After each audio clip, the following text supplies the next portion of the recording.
विनंती करतो. धन्यवाद. केंद्रीय गृहमंत्री माननीय राजनाथ सिंह आपल्याला मार्गदर्शन करतील अशी मी त्यांना या ठिकाणी विनंती करतो.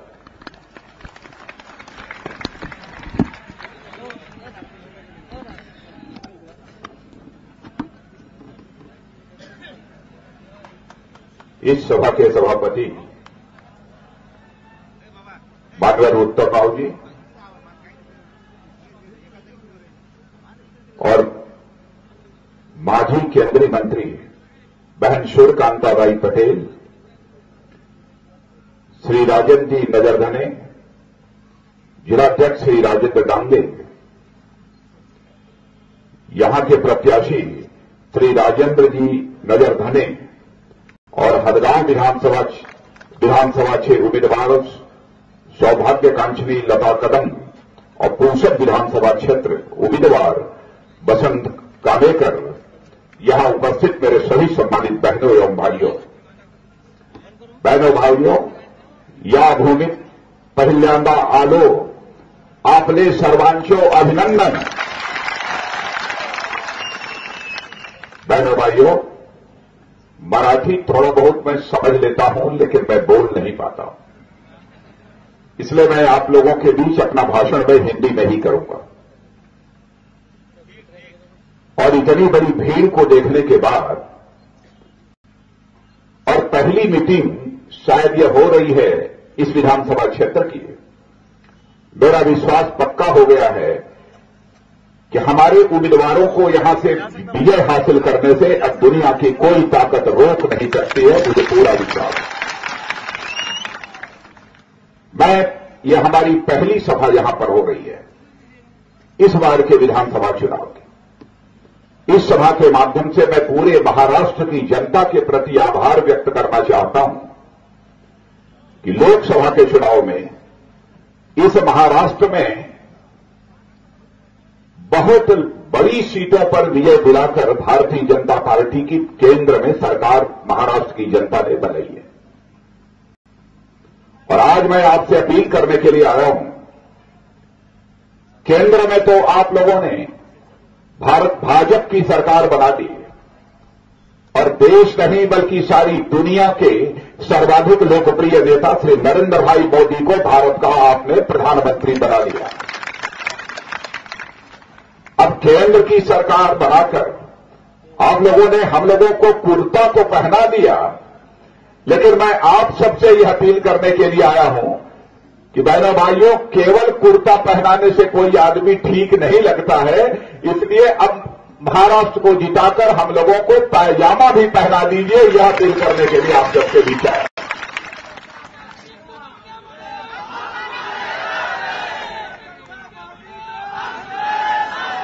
केंद्र में लगातार आजादी के 67 वर्षों में कांग्रेस की हुकूमत रही है और महाराष्ट्र में भी लंबे समय तक किसी एक राजनीतिक पार्टी की हुकूमत रही है तो कांग्रेस की रही है अथवा कांग्रेस एनसीपी की हुकूमत रही है.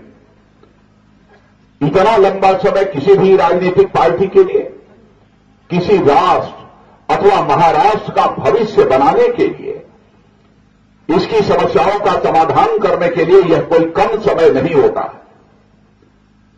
लेकिन 125 करोड़ की जनसंख्या का हमारा भारत देश आज भी दुनिया के गरीब देशों में गिना जाता है. सर्वाधिक बेरोजगारों की संख्या यदि कहीं पर है तो हमारे भारत में, और महाराष्ट्र तो बेरोजगारी के मामले में अव्वल है.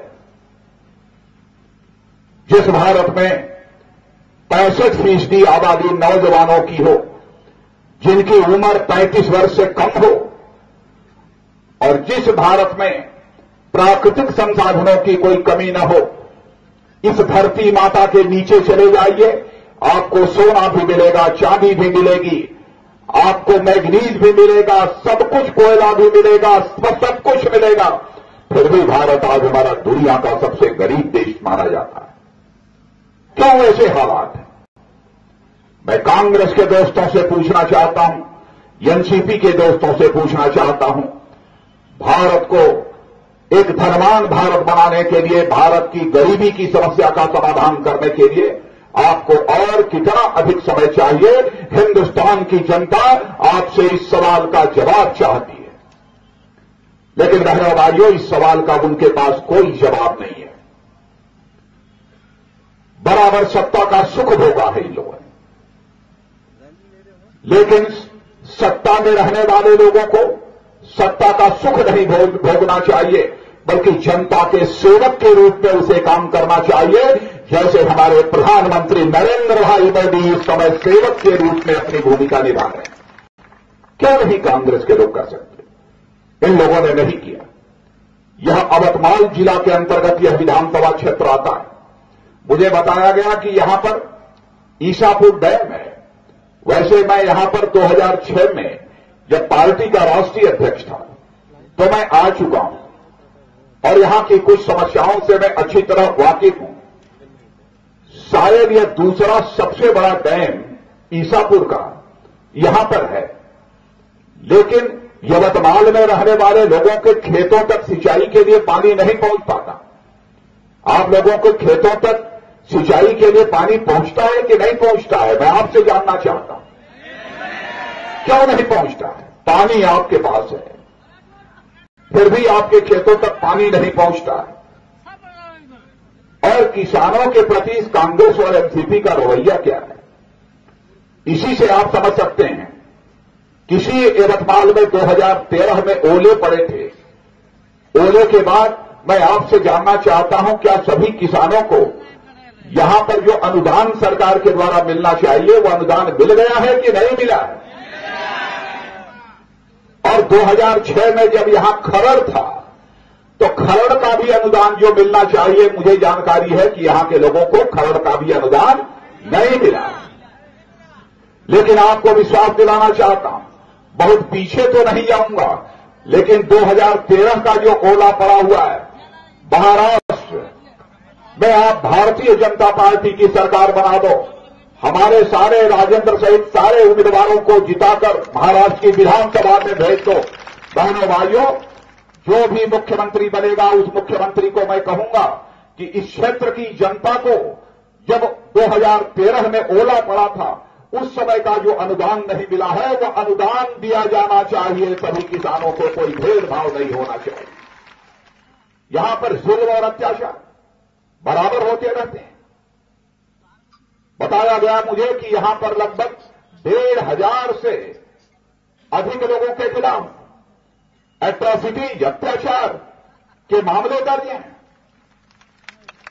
लेकिन वह दिन दूर नहीं है। प्रतीक्षा करना मेरे दोस्तों, जिस दिन महाराष्ट्र में भाजपा सरकार बन जाएगी, किसी की हिम्मत नहीं होगी किसी के ऊपर कोई हाथ उठा सके, किसी के ऊपर कोई जुल्म और अत्याचार कर सके।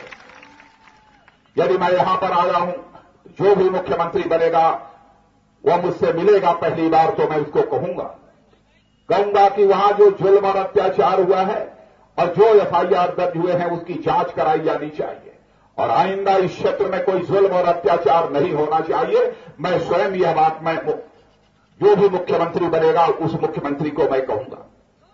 समस्याएं ही समस्याएं, लेकिन आप लोगों ने केंद्र में सरकार बना दी है और आप लोग यह भी जानते हैं कि इस देश के कई राज्यों में भाजपा की सरकारें इस समय काम कर रही हैं। मैं आपको दूर नहीं ले जाना चाहता। आपके बगल का राज्य है गुजरात। गुजरात चले जाइए और आपने यहां महाराष्ट्र में कांग्रेस और एनसीपी की सरकार देखी है। इस सरकार के कामकाज की और गुजरात के सरकार के कामकाज की दोनों की तुलना कर लीजिए, आपको यह मालूम हो जाएगा कि सचमुच सरकार कैसे चलाई जाती है। गुजरात में नरेंद्र भाई मोदी के नेतृत्व में जिस सरकार ने काम किया है, बहनों भाइयों, उस विकास मॉडल की सराहना केवल गुजरात में अथवा हिंदुस्तान में ही नहीं हो रही है, बल्कि उसके विकास के मॉडल की सराहना सारी दुनिया में हो रही है। यहां तक कि दुनिया का सबसे ताकतवर देश अमेरिका, वह भी गुजरात के विकास मॉडल की प्रशंसा कर रहा है। और पहले अमेरिका के राष्ट्रपति यह कहते थे कि नरेंद्र भाई मोदी को मैं अमेरिका की सीमा में घुसने नहीं दूंगा। ये कहते थे, नहीं घुसने दूंगा। मैं पिछले साल अमेरिका गया था, पार्टी अध्यक्ष रहते हुए। मैं गया तो यहां के अखबारों ने लिख दिया कि राजनाथ सिंह गए हैं अमेरिका तो नरेंद्र भाई मोदी के लिए वीजा मांगने गए। वहां हमसे कांग्रेस और सीनेट के लोग मिले और उन्होंने पूछा कि साहब आप यहां 7 दिन से रुके हैं, सारे यहां के नेताओं से आपकी भेंट मुलाकात हो रही है, बातचीत हो रही है, सारे कांग्रेस और सीनेट के लोग आपको दावत दे रहे हैं, आपसे बातचीत कर रहे हैं, लेकिन आपने नरेंद्र भाई मोदी को वीजा दिए जाने की अपील किसी से नहीं की। तो मैंने कहा कि मैं यहां याचना करने के लिए नहीं आया हूं, भिक्षा मांगने के लिए नहीं आया हूं। नरेंद्र भाई मोदी ने कभी भी अमेरिका जाने के लिए वीजा हासिल करने के लिए कोई प्रार्थना पत्र कभी नहीं दिया है। और मैंने वहां कहा हमारे जितने भारत के लोग रहने वाले थे और कुछ अमेरिका के भी जो नागरिक थे उन लोगों को भी मैंने कहा चिंता मत करो, कुछ ही महीनों के बाद हिंदुस्तान की जनता ऐसे हालात पैदा कर देगी कि नरेंद्र भाई मोदी को अमेरिका आने के लिए वीजा की जरूरत नहीं पड़ेगी, बल्कि अमेरिका जो दुनिया का सबसे ताकतवर देश माना जाता है, उसके राष्ट्रपति पलक पावड़े बिछाकर और रेड कार्पेट बिछाकर हमारे प्रधानमंत्री नरेंद्र भाई मोदी का स्वागत करें। और आपने देखा, टेलीविजन के पर्दे पर आपने देखा होगा किस तरीके से जब वो अमेरिका गए थे तो उनका स्वागत हुआ। और अमेरिका में जब उनका भाषण हो रहा था, दुनिया के सभी देशों में लोग अपना टेलीविजन खोलकर उनके भाषण को सुन रहे हैं। आज वही नरेंद्र भाई मोदी हमारे भारत के प्रधानमंत्री हैं। और आपने देखा होगा कि पहला दूसरा काम जो उन्होंने किया, पहला काम क्या किया? पहला काम उन्होंने एक योजना चलाई जिसका नाम है प्रधानमंत्री जन धन योजना। बहनों भाइयों, प्रधानमंत्री जन धन योजना में हम लोगों ने फैसला किया है कि हम 5 वर्षों के अंदर इस हिंदुस्तान में एक भी परिवार शेष नहीं बचने देंगे जिस परिवार का हिंदुस्तान की बैंकों में अकाउंट न खुल जाए, ऐसा एक भी परिवार इस हिंदुस्तान में शेष नहीं बचेगा। और आप ये सोचते होंगे कि अकाउंट खुल जाने से क्या होगा? अकाउंट खुलने से सबसे बड़ा लाभ यह होने वाला है कि आपको सरकार के द्वारा चाहे फर्टिलाइजर पर, खाद पर, चाहे अन्य किसी भी प्रकार की विधवा पेंशन हो, वृद्धावस्था पेंशन हो, चाहे स्कॉलरशिप हो, वजीफा हो, जो कुछ भी मिलता है, कभी कभी बिचौलिए बीच में आ जाते हैं। आपको जो अनुदान मिलता है और वह बिचौलिए अनुदान आपका खा जाते हैं।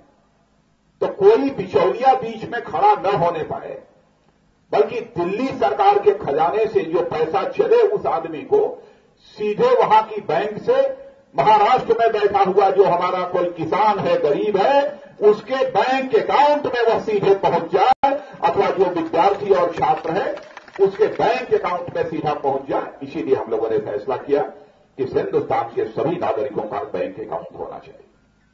और इतना ही नहीं, बैंक अकाउंट खुल जाने के बाद सबसे बड़ा लाभ एक और हुआ है।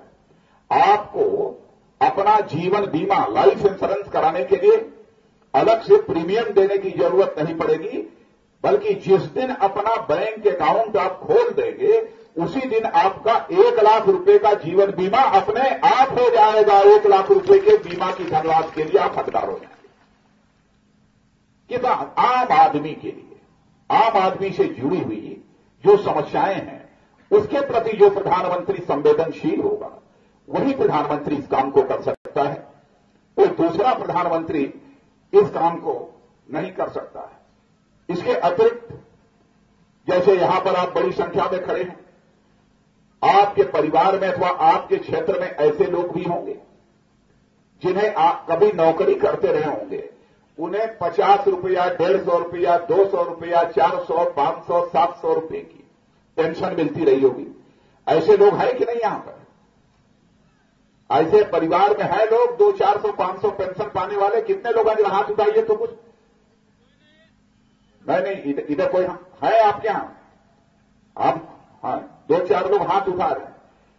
अब उन्होंने फैसला किया है कि इस देश में एक भी पेंशनधारी शेष नहीं बचेगा जिसे कम से कम 1,000 रुपए की पेंशन न प्राप्त हो, ऐसा एक व्यक्ति भी शेष नहीं बचेगा। ऐसी ऐसी योजनाएं चलाने का हम लोगों ने फैसला किया है। और मैं जानता हूं महाराष्ट्र ही नहीं बल्कि सारे हिंदुस्तान में नौजवानों के लिए सबसे बड़ी समस्या यदि कोई है तो बेरोजगारी की है। अब इस बेरोजगारी की समस्या का समाधान कैसे हो? 67 वर्षों में यह कांग्रेस और एनसीपी की सरकार तो नहीं कर पाई, लेकिन हम लोगों ने तय किया है कि हम इस समस्या का समाधान करेंगे और यह सिलसिला हम लोगों ने प्रारंभ कर दिया है। एक कार्यक्रम प्रधानमंत्री जी ने चलाया है, उसका नाम है make in India. Make in India कार्यक्रम। और मेक इन इंडिया कार्यक्रम का मतलब आपको समझ में नहीं आता होगा, सभी लोग नहीं समझ सकते।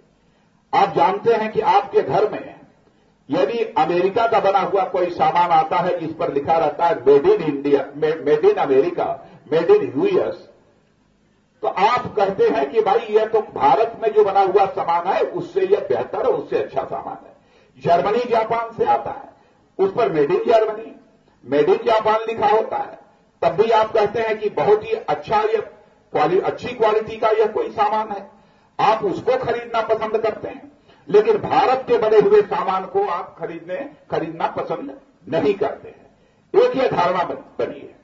लेकिन इधर जो विदेश यात्राएं हमारे प्रधानमंत्री की हुई है, उन्होंने एक ऐसा माहौल बना दिया है कि भारत के रहने वाले जो पूंजीपति दुनिया के दूसरे देशों में जाकर जो पैसा लगाते थे, उद्योग लगाते थे, पूंजी निवेश करते थे, अब उन सारे पूंजीपतियों ने, उद्योगपतियों ने यह फैसला किया है कि अब अपनी पूंजी वह विदेशों में नहीं लगाएंगे बल्कि अब भारत में ही अपनी पूंजी लगाएंगे ताकि यहां पर बड़े बड़े उद्योग खड़े हो सकें और यहां रोजगार के नए नए अवसर सृजित हो सकें। ऐसा नहीं है कि केवल यहीं के उद्योगपतियों ने यह फैसला किया हो कि हम यहां पर अपना पूंजी निवेश करेंगे, बल्कि दुनिया के दूसरे देशों के रहने वाले भी उद्योगपति जो दुनिया के दूसरे देशों में उद्योग लगाने के लिए पूंजी निवेश किया करते थे, अब उनमें से भी बड़ी संख्या में लोगों ने फैसला किया है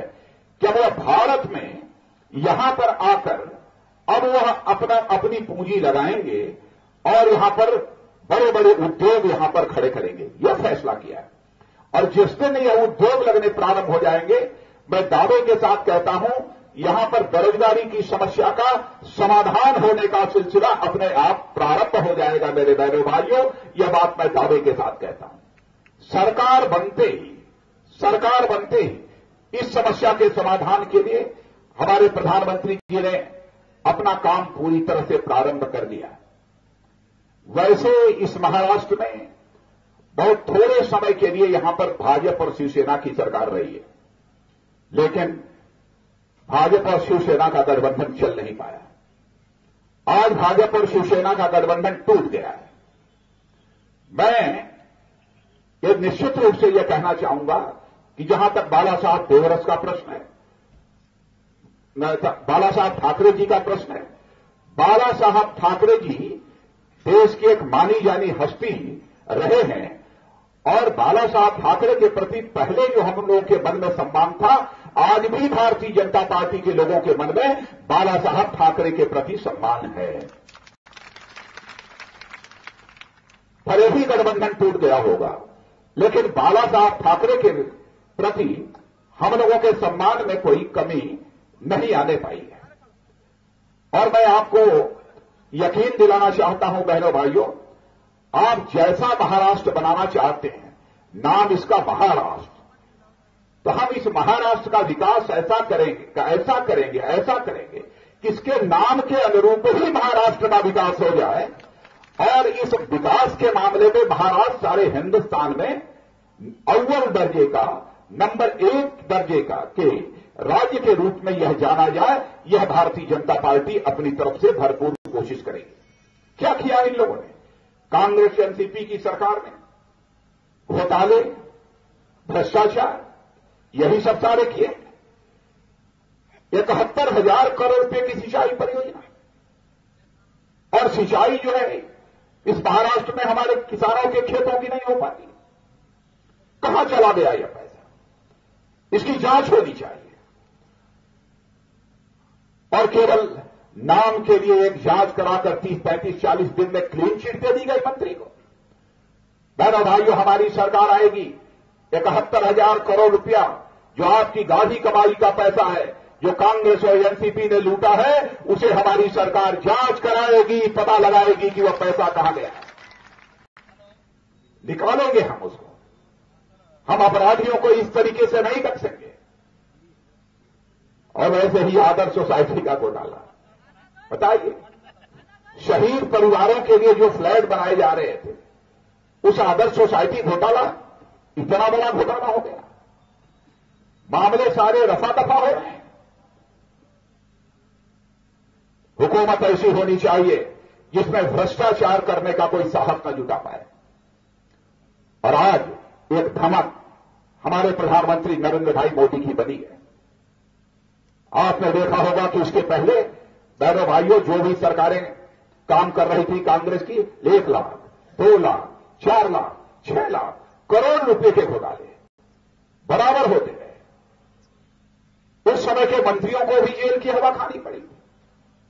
लेकिन इस बार हम लोगों की जो सरकार बनी है, किसी मंत्री के ऊपर भी उंगली भी उठ जाएगी बहनों भाइयों, तो फिर वह नरेंद्र भाई मोदी के मंत्रिमंडल में मंत्री नहीं बनकर नहीं रहेगा। यह बात भी मैं दावे के साथ कह सकता हूं। भ्रष्टाचार पर अंकुश लगाने के लिए बड़ी इच्छा शक्ति चाहिए। और भारतीय जनता पार्टी ने भ्रष्टाचार के साथ कभी समझौता न किया है और न इसके साथ हम समझौता करेंगे। आज जिस विदर्भ क्षेत्र में खड़े होकर मैं भाषण कर रहा हूं, मैं जानता हूं, और इसीलिए मैं यहां पर यात्रा करने के लिए विदर्भ क्षेत्र की आया भी था। यहां पर आत्महत्या, किसान आत्महत्या करने को मजबूर होता है। हजारों हजार की संख्या में आत्महत्या की घटनाएं हो रही हैं। लेकिन यहां की किसानों की समस्याओं का समाधान करने के लिए जो कदम सरकार के द्वारा उठाए जाने चाहिए, वो कदम सरकार के द्वारा नहीं उठाए जाते। क्यों किसान आत्महत्या कर रहा है? बहनों भाइयों, जब तक हिंदुस्तान का किसान यानी शेतकरी यह खुशहाल नहीं होगा, तब तक यह हिंदुस्तान किसी भी सूरत में खुशहाल नहीं हो सकता है। इस सच्चाई को हम सभी को समझना चाहिए। विदर्भ क्षेत्र की किसानों की समस्याओं के समाधान के लिए अपनी सरकार आने के बाद भरपूर हम यह कोशिश करेंगे कि यहां पर जो सिंचाई की समस्या है उसका समाधान हो सके। यहां का किसान अपनी खेतों में जो कुछ भी पैदा करता है उसकी उसे उचित कीमत मिल सके और साथ ही साथ कृषि आधारित उद्योग इस विदर्भ क्षेत्र में खड़े हो सकें, क्योंकि 80% से अधिक जनता खेती बाड़ी के कामकाज पर आश्रित है। इसलिए हमारी कोशिश होगी कि यहां पर कृषि क्षेत्र का अधिकतम विकास करने के लिए जो भी हो सकता है वह प्रयत्न हमारी सरकार के द्वारा यहां किया जाना चाहिए। मुझे यह भी जानकारी प्राप्त हुई है कि यहां पर धनकी नाम का कोई स्थान है। लोगों की यह मांग है कि यह तालुका घोषित किया जाना चाहिए। मैं जब चला हूं दिल्ली से तो मुझे लिखकर यह संदेश दिया गया है कि यदि आप जा रहे हैं तो वहां के लोगों को बतला दीजिए कि हमारी सरकार बनने पर यह धनकी को एक तालुका का दर्जा दिया जाएगा, तालुका प्लस घोषित किया जाएगा। यह लोगों ने कहा। इसलिए आकर आप लोगों के बीच यहां मैं घोषणा कर रहा हूं। मैं आज के अवसर पर ज्यादा कुछ न कहते हुए बहनों भाइयों आपसे यही मैं अपील करना चाहता हूं कि आप सभी लोग हमारे जो भी प्रत्याशी हैं, हमारे राजेंद्र नजरधन या जो हमारे प्रत्याशी हैं और हमारे दूसरे हदगांव विधानसभा क्षेत्र की उम्मीदवार सौभाग्यकांक्षणी लता कदम और पूसद से जो बसंत कालेकर हैं, इनको भारी मतों से कमल के फूल का बटन दबाकर आप विजय दिलाइए।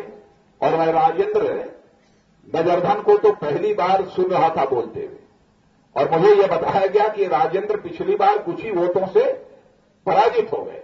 सही बात है, लेकिन इतना तेज लड़का, इतना अच्छा बोलने वाला लड़का, यह कैसे आपने यहां पर हरा दिया, यह बात हमारी समझ में नहीं आ रही। गीता जी मैं नहीं आ रहा हूं मैं। अलग इतना अच्छा बोलने वाला मैंने देखा कि यदि राजेंद्र जैसा व्यक्ति आपका एमएलए बनकर, खासदार बोलते हैं आमदार, यदि आमदार बनकर महाराष्ट्र की विधानसभा में यदि चला जाएगा तो मैं दावे के साथ कह सकता हूं कि वह प्रभावी तरीके से आपकी समस्याओं को महाराष्ट्र की विधानसभा में आवाज देने का काम करेगा। इसलिए मैं आप सबसे अपील करना चाहता हूं, कमल के फूल का बटन दबाइए। और आपने राष्ट्र में तो सरकार बना दी है, अब महाराष्ट्र में भी भाजपा की सरकार बनाइए। यही निवेदन करते हुए अपनी बात समाप्त करता हूं।